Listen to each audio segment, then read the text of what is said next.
समकालीन विश्व में सुरक्षा, सिक्योरिटी इन कंटेम्पररी वर्ल्ड शीर्षक में दो शब्द महत्वपूर्ण हैं, समकालीन और सुरक्षा। समकालीन का अर्थ किसे माने? टू कट इट शॉर्ट, संक्षिप्त में समकालीन अर्थात गत 50-60 वर्षों का, हमारे अपने काल का। तो इस विषय में हम जो भी पढ़ने जा रहे हैं वह गत 50-60 वर्षों का किसी विषय से संबंधित इतिहास है, उसके पूर्व का नहीं। तो हमारा पूरा फोकस पिछले 50-60 वर्षों की राजनीति पर रहेगा, उसके इतिहास पर रहेगा, उसकी आर्थिक व्यवस्था पर रहेगा और जो कुछ तकनीकी डेवलपमेंट हुए हैं, विकास हुआ है, उस पर रहेगा। समकालीन को समझने के बाद दूसरा शब्द है सुरक्षा। सुरक्षा के क्या मायने हैं? सुरक्षा क्या है? सुरक्षा हर व्यक्ति को चाहिए। उसके अतिरिक्त निवास की सुरक्षा, देश की सीमाओं की सुरक्षा आदि आदि। तो क्या हमारा विषय हमारे व्यक्तिगत सुरक्षा से जुड़ा हुआ है, हमारे निवास से जुड़ा हुआ है, हमारी सीमाओं से जुड़ा है, या इसके अलावा सुरक्षा का अर्थ कुछ और भी है? हम इस अध्याय में ये भी जानने की कोशिश करेंगे कि हमारे लिए सुरक्षा के मायने सीमाओं की सुरक्षा से हटकर कुछ और भी है। साथ ही हम ये भी जानेंगे इस अध्याय में कि व्यक्तिगत सुरक्षा इस अध्याय का मुद्दा नहीं है। मैं घर के बाहर निकलता हूँ, बाजार जाता हूँ, स्कूटर से जा रहा हूँ, स्पीड ब्रेकर आता है या किसी को मारने की कोशिश करता है, तो क्या इससे सुरक्षा, किसी की पिटाई से बचने की सुरक्षा, एक्सीडेंट से बचने की सुरक्षा, क्या यह मुद्दा है इस विषय का? कतई नहीं। हमारा मुद्दा इससे काफ़ी आगे है और सीमाओं की सुरक्षा से भी हटकर कुछ अन्य बिंदुओं पर हम सुरक्षा की बात करेंगे। सामान्यतया द्वितीय विश्व युद्ध के बाद के विश्व को समकालीन विश्व कहते हैं, अर्थात वही गत 60-70 वर्षों का इतिहास। समकालीन विश्व राजनीति में सुरक्षा जो शब्द है, इसका बहुत महत्व बढ़ा है, क्योंकि जैसा मैंने कहा सुरक्षा के मायने बदले हैं। और मायने बदले से मेरा तात्पर्य ये नहीं है कि सुरक्षा शब्द का अर्थ बदला है, बल्कि मेरा अर्थ यह है कि सुरक्षा को हमको और ज़्यादा वाइडर पर्सपेक्टिव में समझना है। विश्व स्तर पर अधिकांश देशों को अपने अपने देश की सुरक्षा की चिंता रहती है, देश की सीमाओं की रक्षा की चिंता रहती है,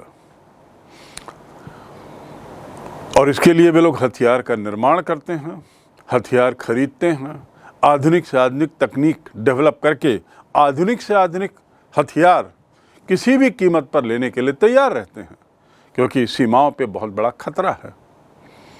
पर क्या ये खतरा केवल सीमाओं पर ही है या कुछ अन्य तरीके के भी खतरे हैं? और इन खतरों से, ये कौन से खतरे हैं और इन खतरों से कैसे सुरक्षा पाई जाए? क्या हथियारों की खरीद से हम सुरक्षित हैं?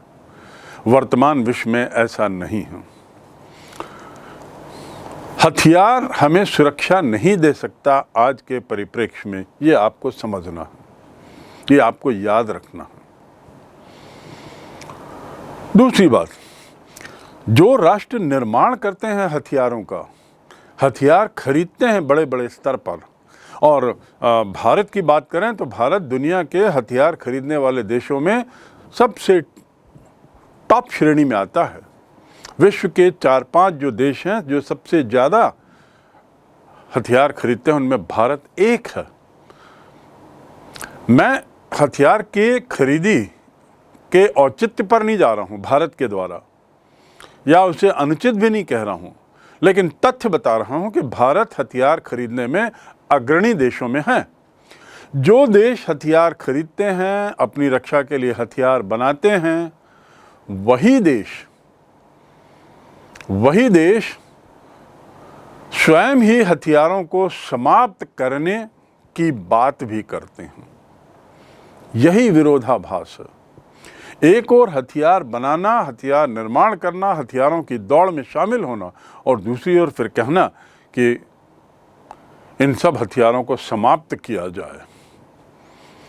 हथियारों को समाप्त करने की जो आवाज बढ़ रही है, वह दिनों दिन गत 70 वर्षों में बढ़ रही है। और इसके लिए एक शब्द है, निःशस्त्रीकरण।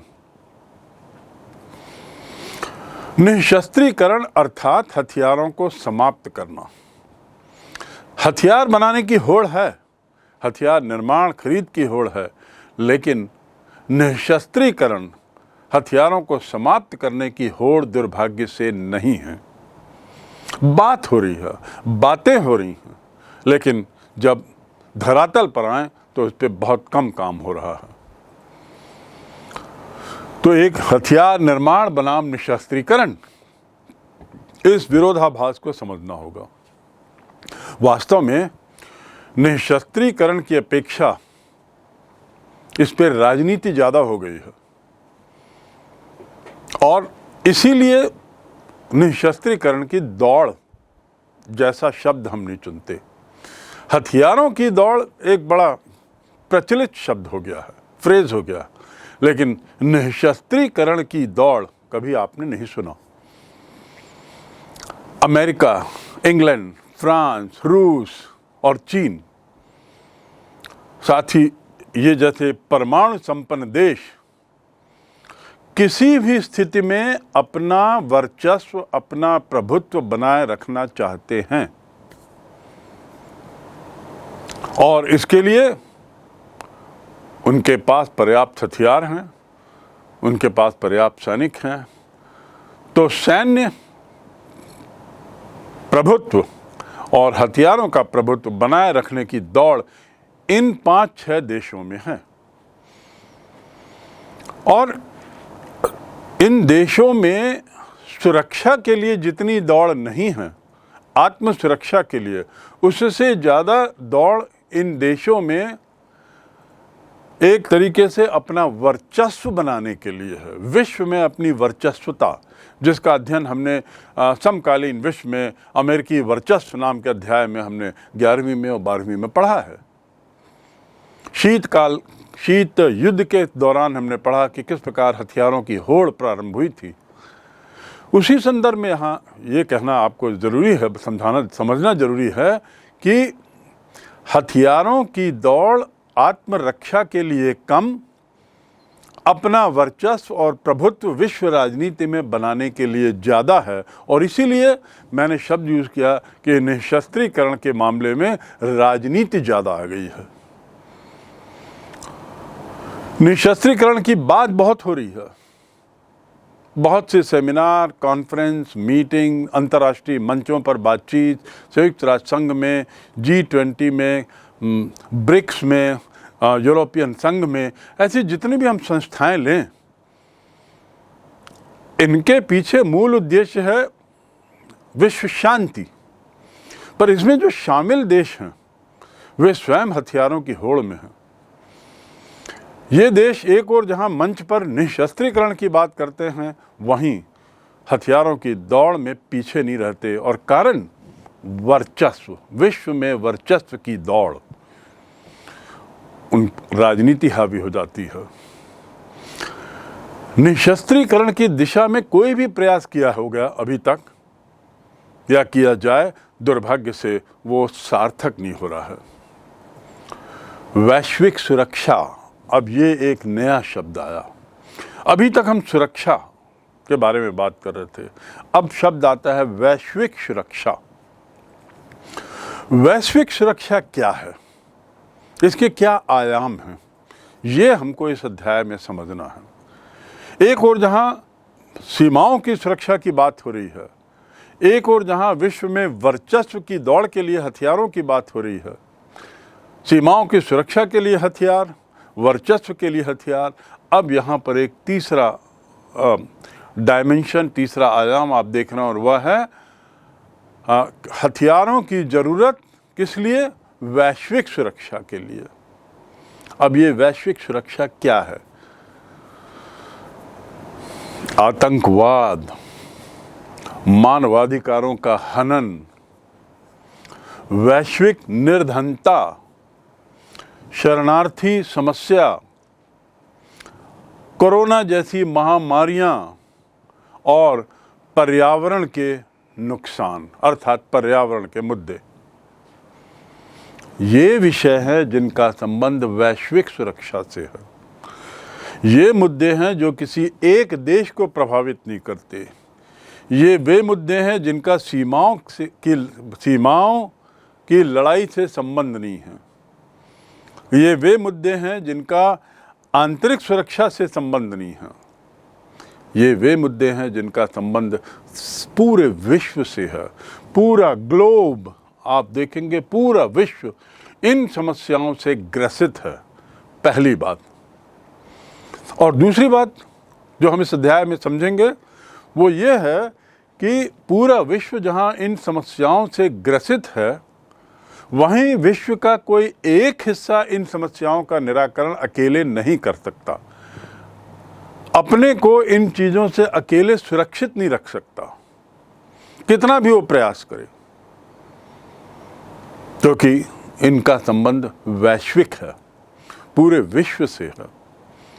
मैं अपने देश का पर्यावरण स्वयं में सुनिश्चित नहीं कर सकता कि वह अच्छा हो। आबो हवा तो चारों तरफ से आती है। उसी प्रकार आतंकवाद, इससे मैं स्वयं अपने को सुरक्षित नहीं मान सकता, कितने भी मैं हथियार इकट्ठे कर लूं। 9/11 का अमेरिका का उदाहरण, विश्व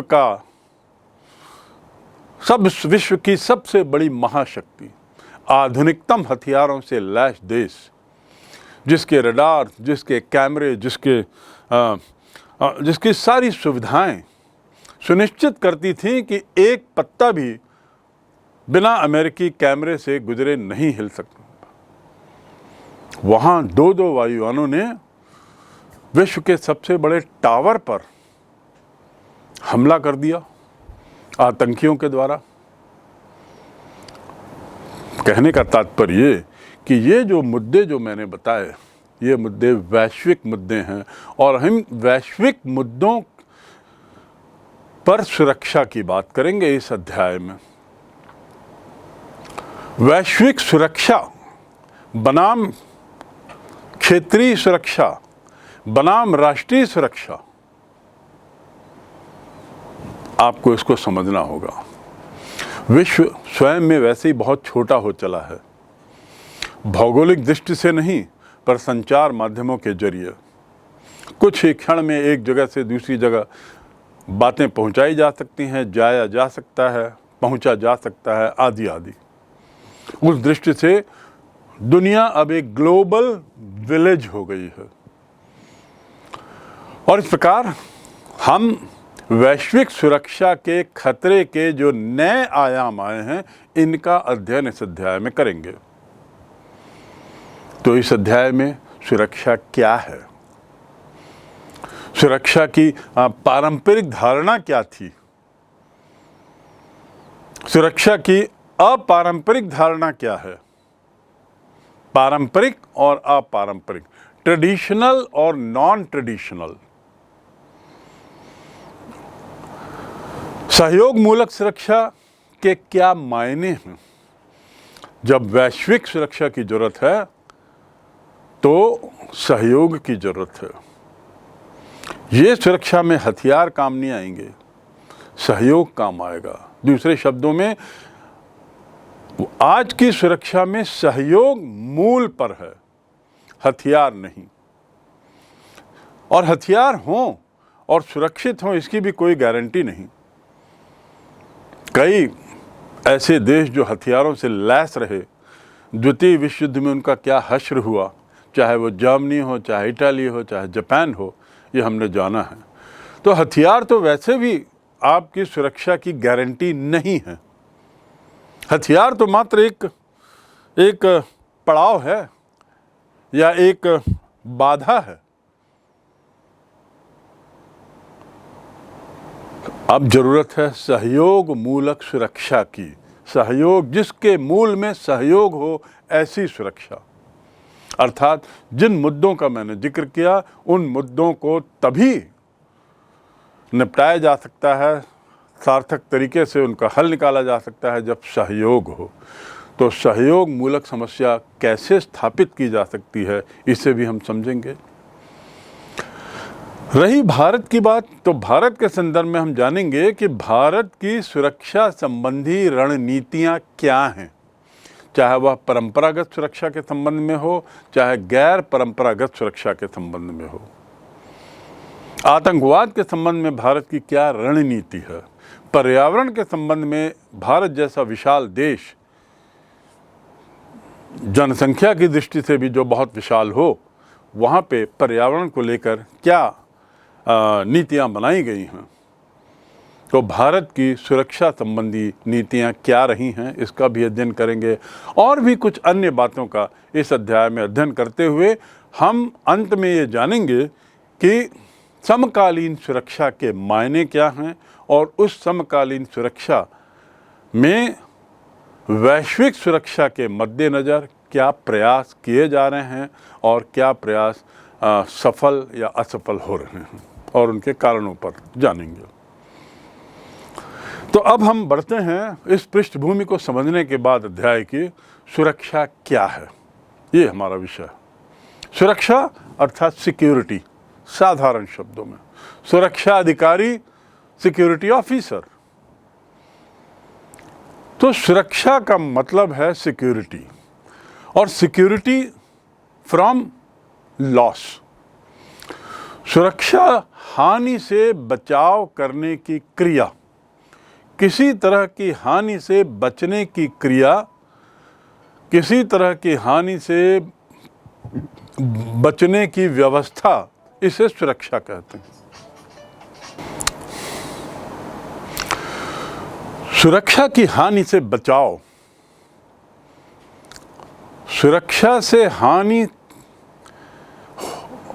से बचाव की क्रिया या व्यवस्था, बहुत संक्षिप्त में बहुत अच्छी परिभाषा है सुरक्षा की।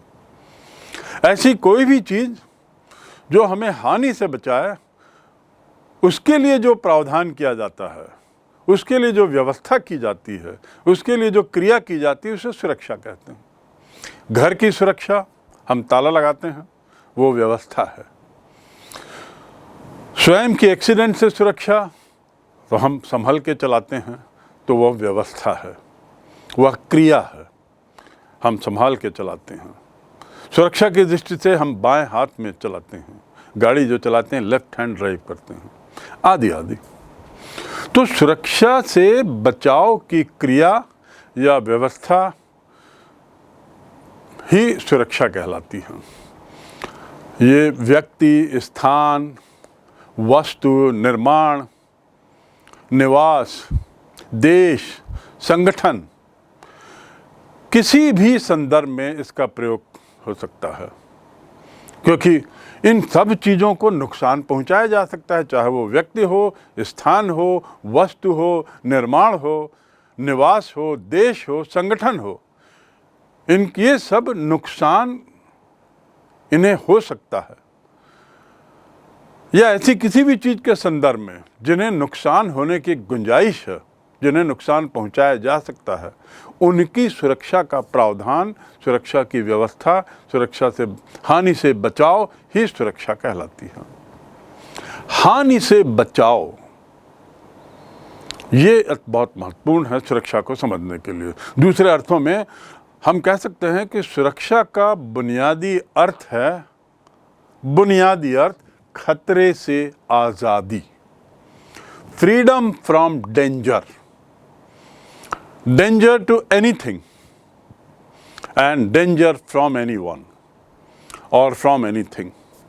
फ्रीडम, उससे मुक्ति, किसी भी तरह के खतरे से मुक्ति जो है वह कहलाती है सुरक्षा मूलभूत अर्थ में। आदमी का जो अस्तित्व है और किसी देश का अस्तित्व जो है वो खतरों से भरा है। हम घर से बाहर निकले नहीं कि खतरे शुरू, चाहे वो एक्सीडेंट से खतरा हो, चाहे किसी की पिटाई से खतरा हो, चाहे चोरी का खतरा हो, मारपीट का खतरा हो, पैसे के नुकसान का खतरा हो, सामान के गुमने का खतरा हो, ये सब खतरे शुरू हो जाते हैं। और किसी देश के लिए भी देश का जैसे ही निर्माण होता है उसको नुकसान के खतरे शुरू हो जाते हैं, चाहे वो अंदरूनी खतरे हों या बाहरी खतरे हों या वैश्विक खतरे हों वर्तमान परिप्रेक्ष्य में जिस संदर्भ में हम बात कर रहे हैं। तो क्या इसका मतलब ये है कि हर तरह के खतरे को सुरक्षा पर खतरा माना जाए? ना, हर तरीके के खतरे को सुरक्षा पर खतरा नहीं माना जा सकता। जैसा मैंने बताया, घर से निकले नहीं, कदम रखा नहीं घर के बाहर कि हमारे स्वयं के अस्तित्व को ही या जीवन यापन के तरीकों को किसी न किसी तरीके से किसी न किसी अर्थ में खतरा जरूर होता है। तो खतरा शब्द का बहुत निकट का बहुत गहन संबंध है सुरक्षा से। यदि हमने खतरे का इतना व्यापक अर्थ लिया कि व्यक्ति की सुरक्षा और हर तरह के खतरे को सुरक्षा माना जाए, ऐसा यदि मान लिया तो फिर हमारी दुनिया में हर घड़ी और हर जगह सुरक्षा के ही सवाल उठते रहेंगे। हम बाहर जाना छोड़ देंगे, क्योंकि बाहर निकलने पर हमें सुरक्षा कौन दे रहा है? रास्ते में कोई अचानक पिटाई करने लगे, कोई अचानक चोरी करने, मोबाइल चुराने लगे तो उसकी सुरक्षा कौन दे रहा है? खतरे तो हैं। इसलिए सुरक्षा के इतना व्यापक अर्थ हमको नहीं लेना है अपने इस संदर्भ में, अन्यथा हर घड़ी हर जगह सुरक्षा ही मुख्य मुद्दा बना रहेगा और हम कुछ कर नहीं पाएंगे, निष्क्रिय हो जाएंगे। इसी कारण जो लोग सुरक्षा के विषय पर अध्ययन करते हैं उनका कहना है कि केवल उन चीज़ों को सुरक्षा से जोड़ा जाए या केवल उन चीज़ों को सुरक्षा से जोड़े हुए विषय बनाए जाएं जो जिनसे जीवन के केंद्रीय मूल्यों को खतरा हो। सुरक्षा को व्यापक अर्थ में जैसा बताया पहले वैसा न लिया जाए। सुरक्षा विशेषज्ञ, सुरक्षा विषय पर अध्ययन करने वाले, इन्होंने एक परिभाषा जो दी है उसे एक तरीके से संकुचित किया है, बांधा है अध्ययन की दृष्टि से, और उन्होंने कहा है कि केवल उन चीज़ों को सुरक्षा से जुड़ी चीज़ों का विषय बनाया जाए, सुरक्षा से जुड़ी चीज़ों का विषय जिनसे जीवन के केंद्रीय मूल्यों को खतरा हो। ये केंद्रीय मूल्य के क्या आ गया? एक नया शब्द और आया। तो फिर सवाल बनता है कि किसके केंद्रीय मूल्य और केंद्रीय मूल्य के मायने क्या? क्या पूरे देश के केंद्रीय मूल्य होते हैं? और यदि होते हैं तो क्या हैं? या आम स्त्री पुरुषों के केंद्रीय मूल्य? क्या नागरिकों की नुमाइंदगी करने वाली जो सरकार होती है वो हमेशा केंद्रीय मूल्यों का वही अर्थ लेती है जो कोई साधारण नागरिक लेता है? दूसरे शब्दों में, क्या साधारण नागरिक के केंद्रीय मूल्य और सरकार के केंद्रीय मूल्य जो हैं उसमें समानता है, निकटता है, एक दूसरे से गहन संबंध है? ये एक बहुत बड़ा प्रश्न है। तो अब केंद्रीय मूल्य क्या हैं? इसके अलावा जब हम केंद्रीय मूल्यों की बात करते हैं या केंद्रीय मूल्य पे मंडराने वाले खतरों की बात करते हैं तो फिर सवाल ये उठता है कि ये खतरे कितनी गहराई तक? ठीक है, केंद्रीय मूल्यों पर खतरा है, पर कितना गहरा खतरा जिसे सुरक्षा की जरूरत पड़े? दूसरे शब्दों में यदि सुरक्षा नहीं दी गई तो कितनी हानि की गुंजाइश क्या। सवाल उठता है कि ये खतरे कितने गहरे होने चाहिए जिन्हें सुरक्षा की जरूरत है। जो मूल्य हमें प्यारे हैं, जो मूल्य हमारे लिए बहुत अहम हैं, कमोबेश उन सभी को बड़े या छोटे खतरे हैं। बड़े या छोटे खतरे अर्थात कम गहरे या ज़्यादा गहरे खतरे। और जो भी चीज़ हमें प्यारी लगती है उसको खतरा तो रहता है, और हमेशा हम उस प्यारी वस्तु को खतरे से संभावित खतरे से बचाए रखते हैं। मोबाइल हमें बहुत प्यारा है, हम उसे पानी से बचाते हैं, चोरी से बचाने की कोशिश करते हैं, मिसप्लेस होने की गुंजाइश से बचाने की कोशिश करते हैं, किसी के द्वारा उसे उठा के ले जाने से बचाने, हैंडल करने में उसको संभाल कर उसका उपयोग कर, ये भी तो खतरे ही तो है। क्योंकि इनको खतरा है हमारी मोबाइल को, इसीलिए हम उसकी सुरक्षा अपनी दृष्टि से करते हैं। पर इनको खतरा छोटा है कि बड़ा है, ये खतरा व्यक्तिगत दृष्टि से हो सकता है बड़ा हो, पर यदि हम उसको दूसरे अर्थ में लें तो ऐसी चीज की सुरक्षा का प्रावधान करना संभव नहीं है। क्या हर खतरे को सुरक्षा की समझ में शामिल किया जाए? हर खतरे को, चाहे वो मोबाइल का ही क्यों ना हो, साइकिल से गिरने का ही क्यों ना हो, सीढ़ी से उतर के वरांडे में आने का ही उतरते समय का खतरा क्यों ना हो, क्या इन सब को हम सुरक्षा के घेरे में शामिल करेंगे? जब भी कोई राष्ट्र कुछ करता है या कुछ करने में असफल होता है तो संभव है कि किसी अन्य देश के केंद्रीय मूल्यों को क्षति पहुंची हो, संभावना है। जब भी राहगीर अपनी राह में लूटा जाता है तो आम आदमी के रोजमर्रा के जीवन को क्षति पहुंचती है। और फिर भी अगर हम सुरक्षा का इतना व्यापक अर्थ रखें तो हाथ पांव हिलाना भी मुश्किल हो जाएगा, डिप्रेशन में चले जाएंगे, अवसाद में चले जाएंगे। हर जगह हमें खतरे ही नजर आते हैं, और कुछ लोगों की प्रवृत्ति ऐसी हो भी जाती है कि उनको हर चीज में खतरा दिखता है, घबराहट होती रहती है। एयर कंडीशन कमरों के अंदर कई लोग इसलिए नहीं रह पाते क्योंकि उन्हें खतरा लगता है कि कमरा चारों तरफ से बंद है। हवाई जहाज में या लिफ्ट में ऊपर नीचे जा नहीं पाते, हवाई जहाज में नहीं बैठ पाते क्योंकि उन्हें खतरा लगता है, बंद होने का खतरा। तो ये क्लॉस्ट्रोफोबिया जिसको बोलते हैं, तो क्लॉस्ट्रोफोबिया भी एक खतरा है। उससे सुरक्षा कैसे दी जाए?